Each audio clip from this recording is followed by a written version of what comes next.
வாட்ஸ்அப்ல ஒரு யூஸ்ஃபுல்லான ஃபீச்சர் வந்திருக்கு. அதாவது வரப்போகுது. என்னன்னு கேட்டீங்கன்னா, கெஸ்ட் சாட் அப்படிங்கிறது தான். அதாவது நீங்க வாட்ஸ்அப்ல இல்லாதவங்ககிட்ட ஒருத்தவங்ககிட்ட பேசணும் அப்படிங்கிறப்போ, நீங்க கெஸ்ட் சாட்ன்னு ஒரு லிங்க் எடுத்து அவங்களுக்கு அனுப்பிச்சு விட்டா போதும்.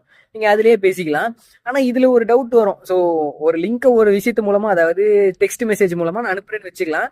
ஸோ மெசேஜ் நான் பண்ண முடியுதுனாலே, நான் அதிலேயே பேசிட்டு போயிருவேனே. எதுக்கு லிங்க் அனுப்பி அதுக்கப்புறம் நான் வாட்ஸ்அப் ஓப்பன் பண்ணணும்னு கேட்கலாம். ஸோ இந்த இடத்துல நீங்க வந்து பிரைவசி ஃபோக்கஸ்டா இருக்கீங்க. ஒருத்தருக்கு உங்க நம்பரை ஷேர் பண்ணக்கூடாதுன்னு நினைக்கிறீங்க. மெயில் கான்வர்சேஷன் போயிட்டு இருக்க இடத்துல நீங்க வாட்ஸ்அப் சேட்டை வந்து கொண்டு வர முடியும். ஸோ உங்களுக்கு அந்த இடத்துல ஃபோன் நம்பர் கொடுக்கணும்னு அவசியம் இல்லை. நீங்க ஈஸியாக சேட் பண்ணிக்கலாம். அதே சமயம் வாட்ஸ்அப்லேயே இல்லை அப்படிங்கிறவங்களை வந்து வாட்ஸ்அப் இன்ஸ்டால் பண்ணணும்னு சொல்ல முடியாது. ஆனால் இது உங்களுக்கு கன்வீனியன்ட்டா இருக்குன்னு நினைச்சீங்கன்னா நீங்க இந்த மாதிரி லிங்க் யூஸ் பண்ணிக்கலாம். இதுல இன்னொரு பிரச்சனை என்னன்னா, நீங்க வந்து டெக்ஸ்ட் மட்டும் தான் இப்போதைக்கு அனுப்ப முடியும். ஸோ இமேஜோ, போட்டோஸ், வீடியோஸ், ஜிஃப் எதுவுமே நீங்க அனுப்ப முடியாது. வெறும் டெக்ஸ்ட் மட்டும் தான். ஸோ இது வந்து இப்போதைக்கு பீட்டா யூசர்ஸ்க்கு தான் இருக்கு. நான் பீட்டா யூசர் தான், ஆஸ் யூஸ்வல் எனக்கு இன்னும் வரல. ஸோ கூடிய சீக்கிரமே எனக்கும் வரும், உங்களுக்கும் வரும். சேனலை மறக்காம சப்ஸ்கிரைப் பண்ணி வச்சீங்கன்னா ரெகுலரா டெக் நியூஸ் உங்களுக்கு வரும். நன்றி.